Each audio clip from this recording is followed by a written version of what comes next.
Guys, assalamualaikum and welcome again sa ating YouTube channel. So ngayon ay magre-refill tayo ngayon ng ink dito sa ating Brother DCPT 720DW. So yun yung model niya guys. So ngayon i-refill natin kasi as you can see medyo mababa na yung ink niya or low na yung kanyang ink. So ayan, ipakita natin dito, ipakita mo. Ayan. So as you can see yung ink niya is low na siya. So, kailangan natin i-refill yan para hindi masira yung ating printer. So, ngayon, nagbili na ako ng ink. So, mabibili natin ito sa halagang 1,000 plus, 1,007 plus. Okay, so, simulan na natin. Okay, so ayan. Unahin muna natin itong black. So, ito yung model niya, BTD60BK. So, black yan. Ayan. So, i-open natin ito. And dito tayo sa black. Okay, so be sure na tama yung pag-refill natin. Kasi pag nagkamali tayo dyan, masisira talaga yung printer natin. Okay. So, buksan na natin. Okay, so ayan. Mag-refill na tayo. So, be sure na tama yung may lagay natin. Ayan, refilling na. Okay, so as you can see, tumataas na yung ink ng black since nagre-refill na tayo ngayon. Ayan. So, may arrow naman dyan. So, dapat dyan lang yung ating level ng ating ink. Okay. Diyan. So, mahalaga talaga na always natin i-check yung ink ng ating printer para tumagal yung paggamit natin. Kasi pag once na dry yan siya, so masisira talaga yung ating printer.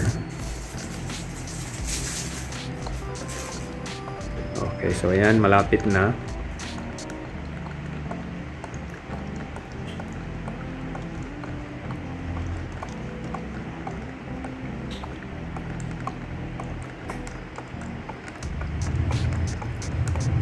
Okay. So, okay na yan.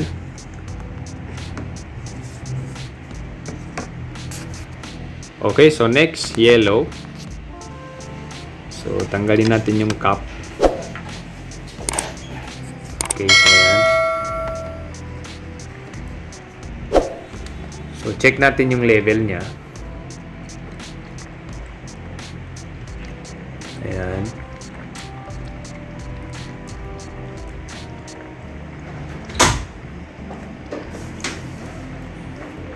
Okay, so okay na yan.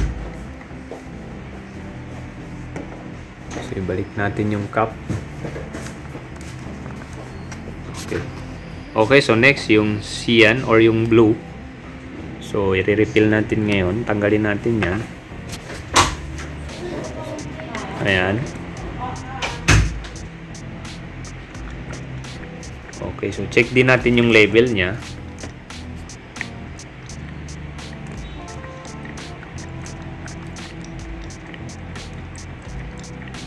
So, ayan.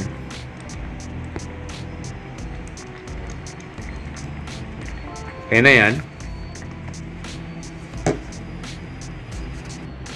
And last but not the least, yung magenta. Okay. So, refill natin since nasa gitna na yung kanyang level. Okay, so ayan. Check din natin yung level. Pag nasa arrow na, so okay na siya. Ayan. Okay, so okay na yan.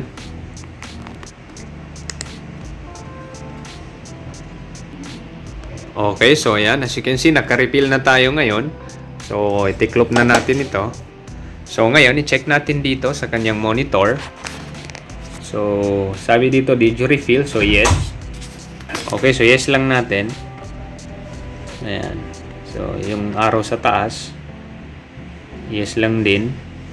Refill complete. So, press OK natin. Ayan. So, yes. then yes, then yes. So ibig sabihin lahat ng ink is nag-refill tayo, so yes lang natin. Okay. So ngayon, pwede tayo mag-cleaning or pwede natin siya wait, dito sa maintenance, then cleaning. Ayan. Pwede tayo mag-cleaning dito ng lahat kung gusto natin mag-cleaning. So since hindi naman ito kailangan, so pinakita ko lang. Okay, so stop lang natin. So ngayon, susubukan natin mag-photocopy. Okay, so ayan. Then color tayo.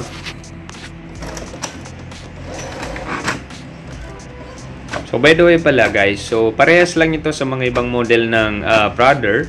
So pwede natin ito i-apply. Ganun lang kasimple, mag-refill ng ink sa ating Brother printers. So as you can see, maganda yung quality ng kanyang photocopy. Okay? So again, I hope nakatulong ito sa inyo. Thanks for watching and don't forget to subscribe to Hammer TV for the latest videos na aking i-upload. Shukran and wassalam.